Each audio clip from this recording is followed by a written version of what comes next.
It was supposed to be an ordinary morning in Runyon Canyon. Sunlight spilled gently through the trees. Joggers passed with headphones in, and dog owners shared sleepy nods of recognition. Among them was Johnny Depp, hood up, sunglasses low, walking his Australian shepherd, Clover. She trotted happily beside him, tail wagging, occasionally sniffing at wildflowers or barking softly at squirrels. Johnny kept things low profile. No entourage, no security, just a man and his dog. It had become a ritual. These quiet walks gave him peace, far away from the industry chatter and paparazzi chaos. Clover, with her boundless energy and quiet intelligence, was his anchor. That morning, they were cutting through a lesser-known dirt trail when Johnny heard it. The sputter of a motorcycle engine. From around the bend, a loud matte black Harley roared into view, kicking up dust. Its rider was a broad, tattooed man with mirrored shades and a cruel smile. He revved as he passed, startling Clover. She yelped and jumped sideways, her paw brushing against the bike's lower fender. It was barely a touch, but it was enough. The biker skidded to a stop, turned sharply, and dismounted. "You just scratched my F**************************************************************************************************************************************************************************************************************************************************************************************************************************************< Johnny stepped between them instinctively. "She's a doll, man. She didn't mean anything." But the biker wasn't listening. He shoved past Johnny and lunged toward Clover, who backed up, ears down. What happened next was brutal and sudden. The man kicked her. Hard. The yelp Clover let out froze the whole trail. A woman nearby dropped her water bottle. A couple jogging in the distance stopped mid-stride. Johnny? He didn't move. Not for a full beat. Something ancient flickered in his eyes. "You just made the worst mistake of your life," he said softly, voice cutting through the air like a blade. The man laughed, turning. "What are you going to do? Call your agent?" Johnny reached into his pocket. Not for a phone, but for something else entirely. Not violence, not threats, but something that would change the entire course of the biker's life. Johnny didn't raise his voice. He didn't need to. The way he stood, utterly still, like the center of a storm, made the biker hesitate. Around them, the canyon had gone unnaturally quiet. A dog whimpered in the distance. Even the breeze seemed to hold its breath. Clover limped back to Johnny's side, clearly shaken, but still trusting. He knelt beside her, gently checking her paw. A dark smudge bloomed across the fur where the biker's boot had struck. Pain flashed in Johnny's eyes, but he masked it with a steady inhale. "You think this is just a park," Johnny said, rising slowly, his voice quiet. "You think you're anonymous here, but you're not." The biker sneered. "What are you? A cop now?" Johnny reached into his hoodie pocket and pulled out a small GoPro. Click. He held it up. The red light was already blinking. "I've been filming hikes for weeks," Johnny said. "Therapy, you know? People like the quiet of it online. There are at least 3 angles of what you just did to her. Plus your license plate when you parked on the curb. Not to mention, don't threaten me." The biker snapped, now visibly less confident. "I don't care who you are." "Oh, but you do," Johnny said calmly. "And you will. Because soon the world's going to see how a grown man brutalized a dog for nothing." Clover gave a soft whine. That sound was like a match to gasoline. A nearby woman who had seen everything pulled out her phone and started recording. Another jogger joined in.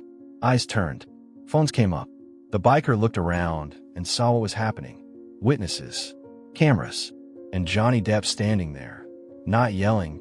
Not pushing. Just watching as the man built his own pyre. "You know what karma is?" Johnny asked, tilting his head. "It's when you hurt something innocent, and the world turns to make sure you never forget." Then the siren started. Somebody had already called the police. And Johnny? He just smiled, small, almost sad, and patted Clover gently. "You're gonna be okay, girl," he whispered. But he won't. The cruiser pulled up fast, gravel crunching beneath the tires, red and blue lights slicing across the fading sun. 2 officers stepped out, one of them already speaking into a shoulder radio. The other scanned the scene. Multiple bystanders had their phones out. The biker stood awkwardly beside his motorcycle, arms crossed now, defiant but clearly shrinking under the weight of attention. Johnny didn't move. He stood beside Clover, hand resting gently on her back, eyes focused not on the biker, but on her. "She's hurt," Johnny said, nodding toward Clover when the first officer approached. "Kicked her." Twice. I've got all on video. So do they. The officer looked over at the crowd of bystanders. 4, 5, 6 people holding phones up. Some had already stopped recording, sensing justice was arriving.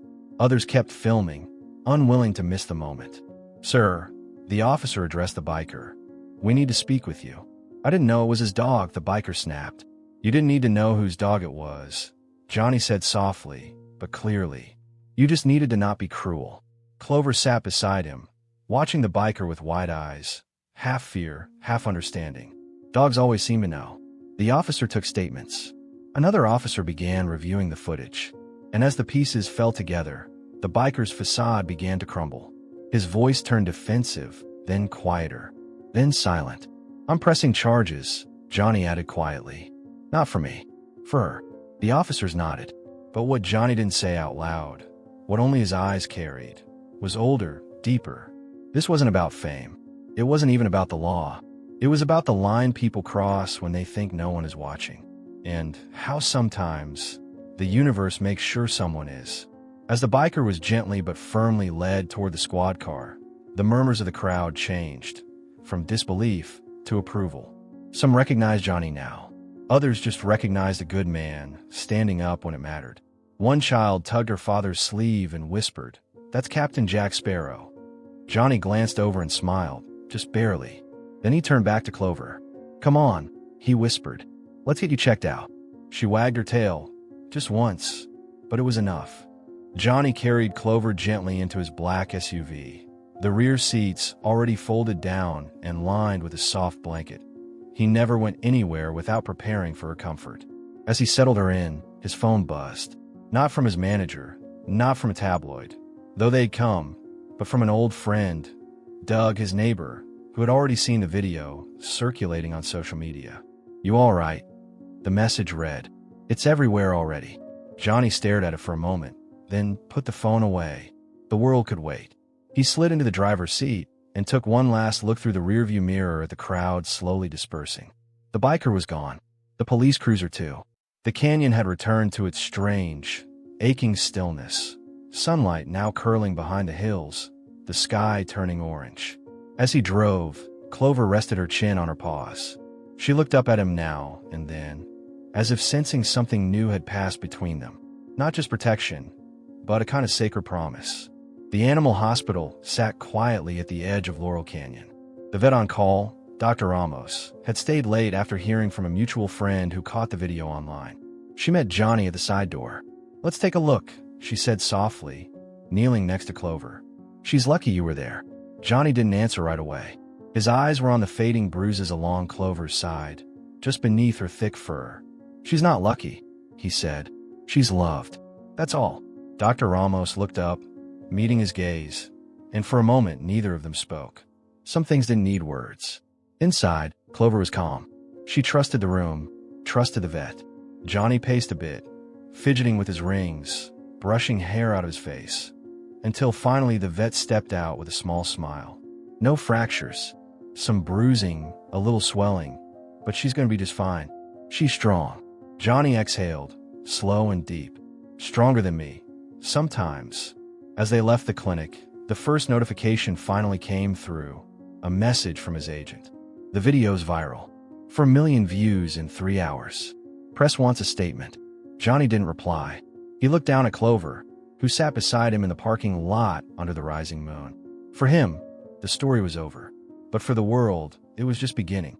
By morning, the internet had exploded. The video had reached 10 million views.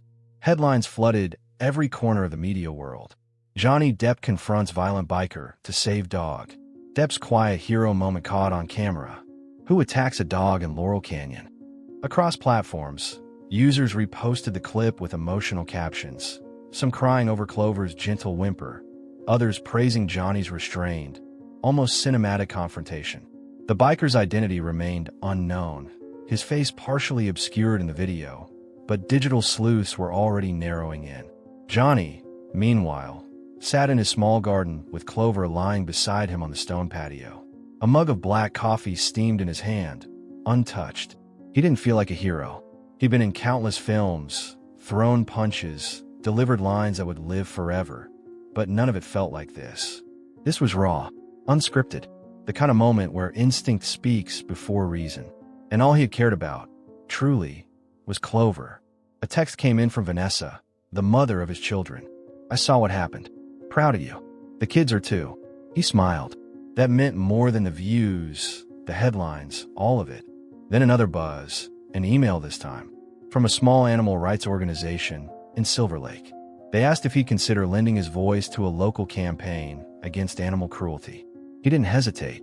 He wrote back, "Only if I can do it in person. No press." By midday, a soft knock came at the door. It was Doug, the neighbor who'd texted the night before. He wasn't alone. His young daughter, Mia, stood next to him holding a bouquet of daisies. "They're for Clover," she said shyly. "She's really brave." Johnny knelt down to take the flowers, nodding with that quiet warmth he carried in private moments. "She is," he said. "And so are you, for coming by." The girl reached out and pet Clover gently. The dog wagged her tail, slow but steady. The bruises were healing. Doug lingered a moment. "You did a good thing yesterday. I know you probably don't want the attention, but, man, it matters." Johnny nodded. "Sometimes we're put in the right place at the right time. Not for ourselves, for someone else." That night, sitting by candlelight with a guitar across his lap and Clover asleep beside him, Johnny strummed a few lazy chords. Not composing, just letting it out. He didn't need to speak, but the world was already speaking for him. The man from the park, the biker, woke up in a haze. He hadn't expected the video to spread like wildfire. He didn't even realize anyone had been filming. But there he was, face half covered by a cheap helmet, frozen in high-definition anger, towering over a trembling dog. The internet was relentless. His shop, Black Fawn Customs, a gritty motorcycle garage just outside of Echo Park, was flooded with angry reviews, protest comments, and even threats. He tried to fight back, claimed the dog had scratched his Harley, that it lunged at him. But the video told a different story, and the truth was clear in the shaky footage. There was no threat, only cruelty. What he hadn't expected, though, was the man who confronted him to be Johnny Depp. It changed everything. Suddenly, this wasn't just a scandal. It was a symbol, a Hollywood icon standing against violence, a quiet legend defending the voiceless. The biker's name was Marco. He'd once been a respected builder in LA's underground custom scene, but his anger issues were notorious. This, however, wasn't a bar brawl or a busted carburetor argument. This was different. People didn't forget when you hurt a dog, and they never forgave when it belonged to someone like Johnny Depp. Meanwhile, Johnny had no interest in revenge or spectacle, but the universe had other plans. That afternoon, a producer friend from a major streaming service called him. Not about a movie, about a documentary. "We're starting something on unsung heroes," the producer said. "Real people, real moments. What you did. I didn't do it for cameras," Johnny interrupted, his voice calm but firm. "We know. That's why people care." He didn't answer. He looked at Clover, who now followed him from room to room like a tiny shadow. Her energy had shifted, less skittish, more trusting. There was something sacred about it. Later that night, as news stations replayed the clip with dramatic commentary, Johnny received a letter. Handwritten, no return address, just a name on the inside. "Marco, you don't know me, but I know what I did. I was wrong. I didn't know it was your dog, but that's not an excuse. I'm not writing to apologize because of the media. I'm writing because when you looked at me, you didn't hate me. You didn't hit back. You just said, 'Leave her alone.' And I heard it. I've been violent for too long. I'm checking myself into anger management tomorrow. You don't owe me forgiveness, but I'm going to try and become someone who could someday deserve it. M." Johnny read the letter twice. He said nothing, but he lit a candle, placed it on the windowsill, and let it burn into the quiet dark. Sometimes, justice wasn't loud. It whispered. By morning, the air around Johnny's home had shifted, lighter, quieter, as if the walls themselves were breathing again. Clover curled at his feet, snoring softly, while the light of dawn filtered through the curtains. News vans had stopped circling. The crowd of paparazzi, eager for a glimpse of Hollywood scandal, had grown bored when Johnny refused to speak. The public wanted fury or vengeance, a legal battle or a viral clapback, but he gave them none of it. Instead, he walked down Sunset, through old neighborhoods where the palms still whispered secrets, past cafes that remembered his quieter years. Heads turned. Some clapped him on the back, others simply nodded, but no one asked for selfies that day. And in a small bookstore on Melrose, he found a copy of Mice and Men. It was worn, dog-eared, the same edition he read in high school. He smiled at the memory, not because it was happy, but because it was real. The rawness of stories like that, of damaged men trying to protect fragile things, it meant something to him. Still did. He paid cash, tucked the book under his arm, and walked back out into the sun. Later, on his back porch, he read it aloud, softly, one chapter at a time, to Clover. She blinked slowly at him, her tail thudding against the deck. And somewhere in the middle of that quiet moment, Johnny realized something he hadn't in years. Peace wasn't a place, it was a decision. Meanwhile, Marco kept his word. He checked into an outpatient program the next morning. No press, no fanfare, just him, a dozen strangers, and a circle of uncomfortable truths. He said his name. He said what he did.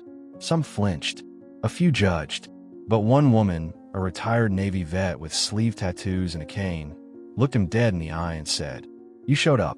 That's more than most." He didn't cry, but something cracked inside him. He wasn't healed, not even close. But for the first time in a decade, Marco didn't feel like a monster, just human. Back in the city, someone spray-painted a mural near the park. A portrait of Johnny kneeling beside Clover, mid-embrace, haloed by light and shade. The caption read, "Real men protect the voiceless." Tourists stopped to snap pictures. Activists left flowers. No one signed it. No one needed to. Even without speaking, the message rang clear. In a world spinning louder every day, sometimes the loudest truth was a quiet choice. Kindness. A week passed, and the mural became more than just a piece of street art. It became a pilgrimage site. Locals brought their dogs and took quiet photos. Teenagers snapped TikToks in front of it, not mocking, but moved. Elderly couples, some who hadn't walked that far in years, made the trek just to stand in front of it in silence. And every day, a few fresh wildflowers appeared beneath the painting. Johnny, of course, hadn't asked for any of it. He hadn't even seen it, not in person. But the photo had reached him, sent by a crew member from a past film. "Didn't know you were a superhero now." The message read, half joking. Johnny stared at the image longer than he expected to. The halo of light around him and Clover. It was poetic, sure, but it was the caption that caught his breath. "Real men protect the voiceless." He whispered it aloud to himself. A prayer, a reminder, a charge. That night, he called an old friend. Not a star, not an agent. Just Liam, a childhood buddy from Owensboro who now ran an animal rescue out in Arizona. Johnny hadn't talked to him in 6 years. Still saving strays? Johnny asked. Liam laughed. "Always. You finally gonna send me the Hollywood donation?" "No," Johnny said. "I'm coming down there. You need help." There was a long pause. "You serious?" "Dead." The next morning, Johnny and Clover were on a private road out of LA. No entourage, no media. Just the two of them, windows down, music up, dirt on their boots before noon. But the story didn't end there, because someone else saw the mural too. Marco. He had stayed away from that part of town on purpose, but one afternoon, hands trembling after another hard session at the clinic, he found himself standing in front of it. The image of Johnny, mid-embrace with Clover, caught him off guard. Not because of what it said, but because of how much it said without saying anything at all. He stared at it for nearly an hour. Then he turned, walked down the street, and found the nearest animal shelter. He stood in the lobby, awkward and anxious. A teenager behind the counter raised an eyebrow. "You here to adopt?" she asked. He looked down. "I think so." They showed him cages. Dogs barked. One, a quiet pit bull mix with a scar above her brow, stared straight into his eyes. She didn't flinch. "What's her name?" he asked. "Mercy." He laughed under his breath. "Of course it is." 2 hours later, Marco walked out with a leash in his hand and something in his chest he hadn't felt in years. Hope. Weeks had passed since the day in the park, but its echo rippled quietly through the city like a stone in still water. It wasn't in the news anymore. The media had moved on, of course. But people hadn't forgotten. Not the shopkeepers who left bowls of water outside for strays. Not the children who pet dogs with more care. and certainly not those who passed the mural and lowered their voices as if in the presence of something sacred. Johnny Depp, meanwhile, kept his distance from the noise. He hadn't returned to the park, nor had he made any public statements. His time in Arizona with Liam had changed something in him, something invisible but permanent. He helped clean kennels, rescued a litter from under an abandoned porch, learned to soothe a shaking pup with just his voice. Fame didn't mean much out there. But then one morning, he woke up to a message from his agent. "There's someone you should meet. He says it's important." Johnny frowned. He rarely responded to vague pleas like that. But something tugged. Curiosity? Instinct. The man's name was Marco. They met quietly, behind the shelter, under an awning flanked by desert dust and the scent of cedar. Marco was thinner, sober, a different man than the one who had raised a fist in a crowded park. His eyes didn't dart around anymore. He stood still, shoulders slouched, not in defeat, but in humility. "I didn't come here to apologize," he said. "I already did that in every way I know how." Johnny nodded slowly. "Then why?" Marco gestured, and from the SUV behind him emerged a pit bull with a soft, cautious stride. "This is Mercy," he said.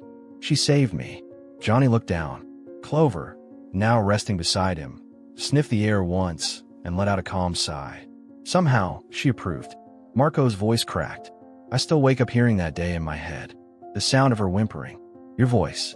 I don't know who I was then, but I know who I don't want to be." The two men stood in silence, their dogs at their feet. No camera, no applause, just the wind and the truth. Then Johnny reached into his jacket, pulled something out, a small, worn coin. Not gold, not valuable, just old. "My grandfather gave me this," he said. "Told me it was for moments that mattered." He pressed it into Marco's hand. "This matters." Marco didn't speak. He simply nodded, clutching the coin like a relic. They parted ways with no promise to meet again. But something had been repaired in the fabric of the world. A tiny stitch of grace. And as Johnny watched the SUV disappear down the dirt road, he looked down at Clover. "Well, kid," he murmured, "that's one less shadow." Her tail thumped once. Then again. A month had passed since that final meeting behind the shelter. Johnny was back in Los Angeles now. Not for a premiere, not for a red carpet. Just life.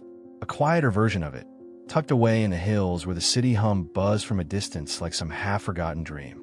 Clover trotted beside him on his morning walks, alert but relaxed, her stride confident and light. She no longer flinched at loud sounds or strange faces. Something had healed. Not just in her, but in Johnny too. The chaos of headlines, betrayals, courtroom whispers. It all seemed to fade behind the simplicity of this one unexpected moment. Choosing to step in when no one else would. The world had noticed, of course. There had been 1,000 clips of the event in the park. Some painted him as a hero. Others questioned the authenticity of it all, wondering if it was staged. But Johnny had said nothing, done no interviews. His silence, for once, spoke louder than his roles ever had. One afternoon, he received a package. No name on the label, just a small box wrapped in plain brown paper. Inside was a photograph, a candid shot taken at the shelter. He and Clover sitting in the dirt, both staring into the desert horizon, heads slightly tilted the same way. There was no note, but there didn't need to be. Later that week, Johnny visited the mural one last time. The artist had since added more to it.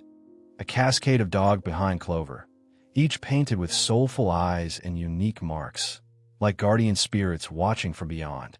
And at the edge, almost hidden in shadow, stood the faint silhouette of a man with a motorcycle helmet under one arm. Not glorified, not vilified, just changed.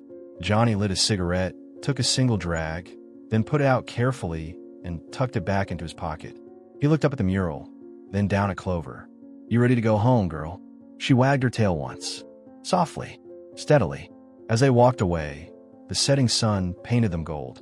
And for just a second, it looked like a scene from film no one had ever made. Quiet, powerful, and deeply human.